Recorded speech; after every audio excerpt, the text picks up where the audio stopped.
Hello everyone and welcome back to another video. Today I wanted to talk about a pretty depressing game on Roblox known as Bloom. So today we're going to be unpacking its story and some theories about what it all means. So without further ado, let's begin. The game begins innocently enough with our character, presumably named Bloom, sitting on a small stool in what seems to be a child's room. Upon clicking start, we spawn in said room. Inside the room, there are several toys scattered on the floor mat. There is also a drawer, a cabinet, and a table, all scattered throughout the room. On the table, there's two papers that immediately stick out. One has this image with the door open with an arrow pointing to the outside. The one right beside it has a stopwatch. Next to it, there is a glass of water, and on the opposite end of the table, there's some drawings of butterflies. There's also a fourth paper I forgot to mention. You know what it says? It says subscribe to Tophat King. I think you guys should do that. I think you guys should do that right now, right? You should do that right now.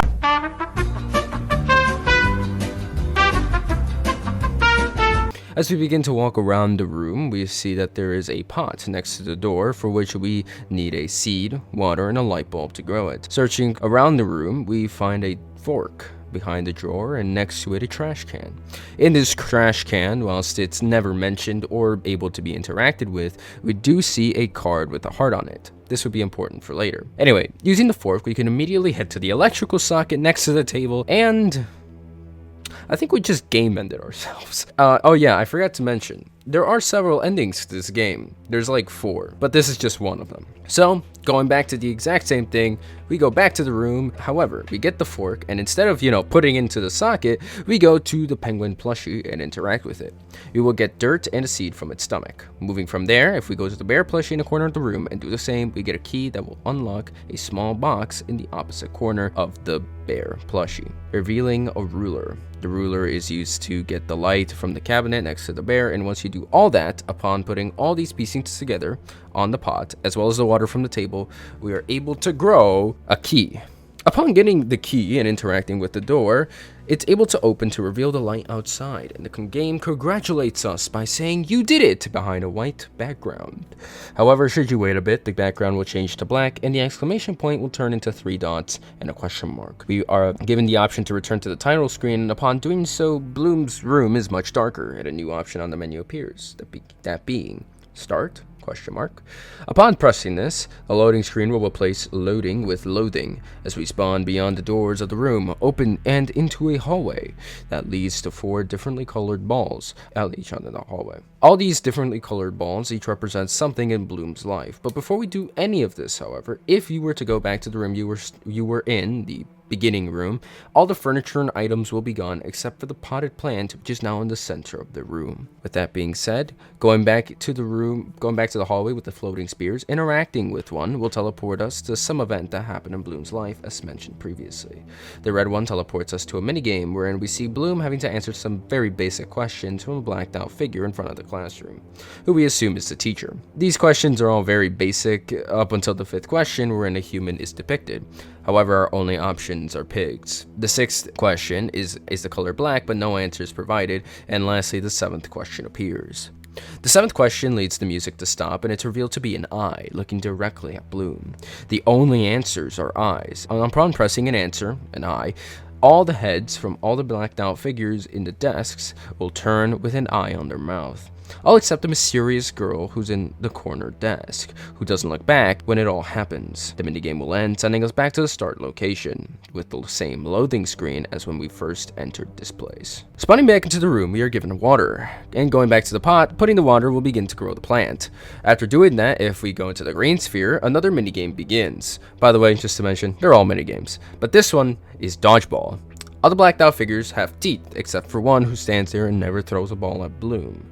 It is the same mysterious girl from the classroom minigame. It's also notable that we are the only one on our side against all these people, unable to attack. Those with teeth will begin to throw dodgeballs. At first they'll be slow and not hard at all to dodge, but gradually more are thrown, more come by quicker, and eventually, should you get hit by one, or after a while, Bloom will fall to the floor crying. Same as before, the loading screen will play, and we will get water once again to grow the plant. Going to the yellow one takes us to what actually might be outside of the purple door, in reality, right? That being a hallway wherein a figure is seemingly working at a desk. Occasionally, the figure will look out into the hallway and check if we're there, so we have to sneak by.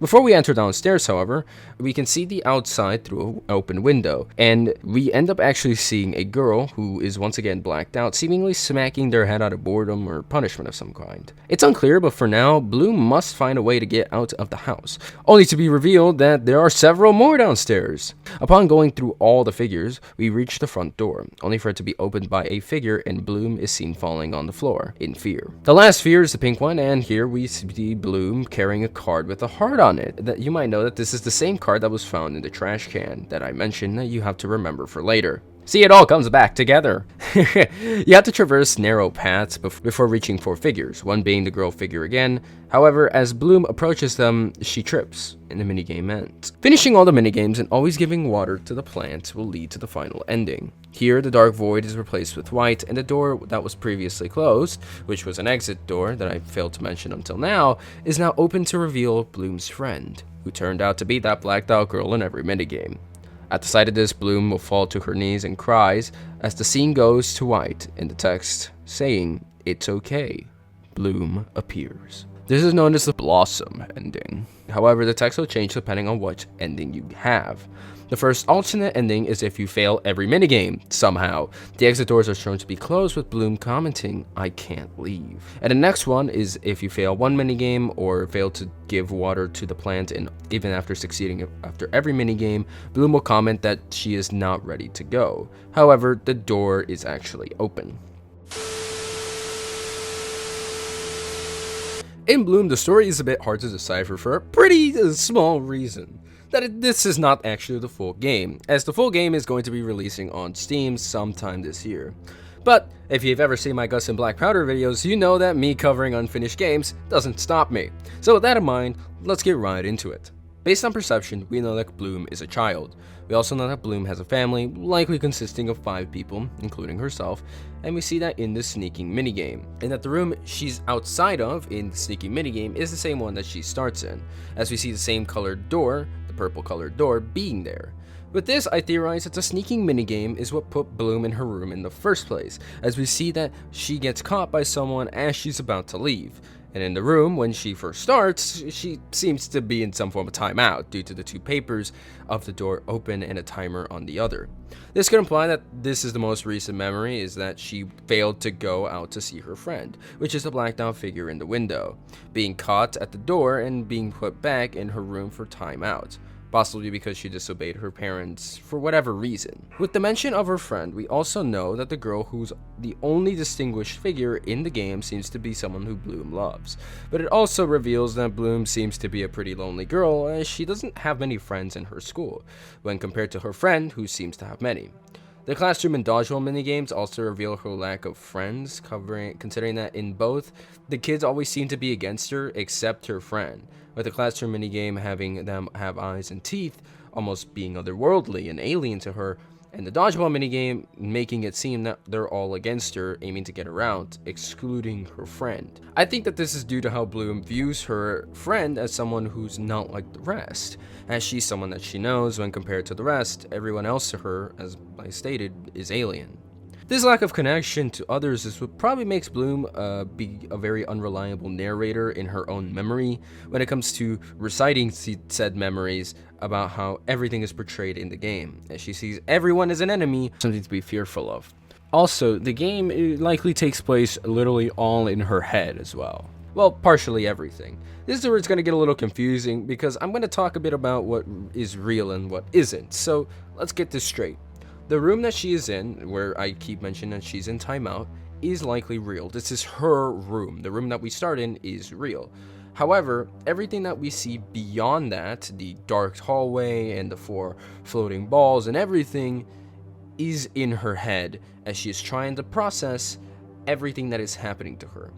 Even the mini games have some form of fiction to them, and it's all to highlight the only real thing that is happening in the mini games, and the only real thing that Bloom seems to remember being that she will always fail in every single mini game. Failure is a constant motif in the story of Bloom, because all around her we see that she fails time and time again.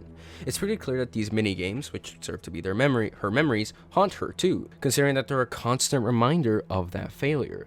In a classroom minigame, it's failure to not have known the difference between person and pig, something that might be constantly brought up in school by her peers. In dodgeball, it was failure to defend herself against the horde of dodgeballs being thrown at her, instead opting to curl up and cry on the floor. In the love letter minigame, she tripped, failing to give her friend the letter, which she ultimately throws away in her trash can. Which, out of all of these, I honestly think that this one's the saddest minigame. And lastly, with the sneaking minigame, she fails to see her friend, instead getting caught and being put in her room, coming full circle to the beginning of the game. But despite all that failure, she is able to grow, and ultimately, like a flower, bloom once again.